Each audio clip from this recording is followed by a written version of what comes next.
Hello friends, welcome to my YouTube channel. मैं आज आपनालोकर बारे लोकेल मुर्गी जालुकर सहित रेसिपि एटा লৈ আহিছোঁ। আহকচোন এতিয়া আমি ভিডিঅ'টো আৰম্ভ কৰোঁ। প্ৰথমতে মই লোকেল মুৰ্গীখিনি কাটি লৈছোঁ, অলপ ডাঙৰকৈ পিচটো কৰিছোঁ। ভিডিঅ'টো যদি ভাল লাগে তেন্তে লাইক এটা নিশ্চয় কৰিব আৰু এনেকুৱা ধৰণৰ নতুন ভিডিঅ' পাবলৈ হ'লে চেনেলটো সাবস্ক্ৰাইব কৰিব। এয়া মই আলু দুটামান অলপ ডাঙৰ সাইজত কাটি লৈছোঁ। আদা নহৰু পিছা, দুটা পিঁয়াজ দীঘলকৈ, এয়া জিৰা ধনিয়া, মিট মছলা, হালধি গুড়ি, নিমখ সোৱাদ অনুযায়ী ল'ব আৰু এয়া অলপ জালুক। এতিয়া আমি বনোৱা আৰম্ভ কৰোঁ আহক। প্ৰথমত এখন গৰম কেৰাহীত মিঠাতেল ললোঁ। যেতিয়া তেলখিনি অলপ গৰম হ'ব তেতিয়া পিঁয়াজখিনি ঢালি দিম।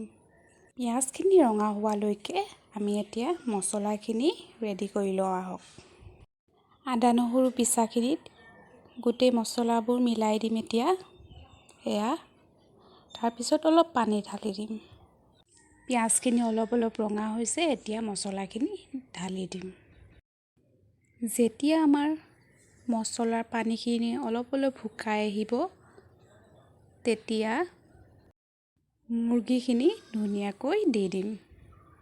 গোটেইখিনি দি অলপ লৰাই থাকিম। তেতিয়া মছলাখিনি ধুনীয়াকৈ সোমাই যাব। পানী নিদিয়াকৈ 10 মিনিটমান এনেকৈ গাপত সিজাম। এয়া 10 মিনিটৰ পিছত মুৰ্গীখিনি সিজি আছে। অলপ পানী দি দিলোঁ আৰু আলুখিনিও একেবাৰে দি দিলোঁ। এতিয়া 30 মিনিটমান সিজাম। এতিয়া চাওঁ আহক, এয়া আমাৰ মুৰ্গীখিনি সিজি আছে। অলপ পানী আছে আৰু 10 মিনিটমান সিজাব লাগিব। এয়া চাওক, আমাৰ লোকেল মুৰ্গী ৰেডি হৈ গ'ল। খুব সহজতে। ভিডিঅ'টো যদি ভাল লাগে তেন্তে লাইক এটা নিশ্চয় কৰি দিব। Thank U.